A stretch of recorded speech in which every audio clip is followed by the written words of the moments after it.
ආයුබෝවන් ලෝවට අලුත්වන අලුත්ම තුරතුරු ගෙන එන ලෝකෙ වටේ YouTube නාලිකාවට ඔබව සාදරයෙන් පිළිගන්නවා.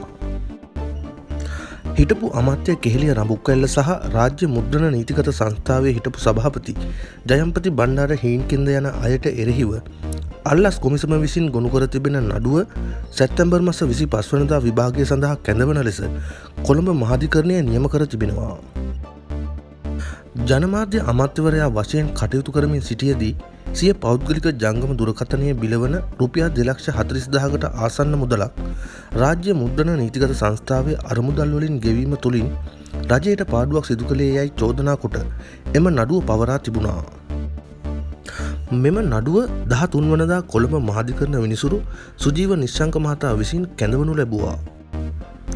එහිදී විත්තිකාර කෙහෙලිය රඹුක්වැල්ල වෙනුවෙන් පෙනී සිටින ජ්‍යෙෂ්ඨ ජනාධිපති නීතිඥවරයා අසනීප තත්ත්වයෙන් පසුවන හේයින් නඩු විභාගය සඳහා වෙනත් දිනයක් ලබා දෙන ලෙස ඔහුගේ කනිෂ්ඨ නීතිඥවරුන් විසින් මෝසමක් ඉදිරිපත් කර තිබෙන බව දැනුම් දුන්නා. අල්ලස් කොමිසම වෙනුවෙන් පෙනී සිටින නීතිඥවරිය සඳහන් කළේ මෙය 2015 වසරේ ගොනු කළ නඩුවක් බවත් නඩු විභාගය සඳහා කෙටි දිනයක් ලබා දෙන ලෙසයි.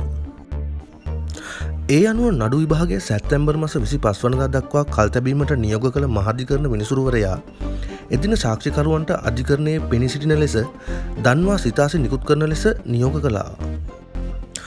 උණුසුම් පුවත් ලද සැනින් දැන ගැනීමට ලෝකෙ වටේ YouTube නාලිකාව දැන්ම සබ්ස්ක්‍රයිබ් කරන්න. ඔබ සැමට සුබ දවසක්.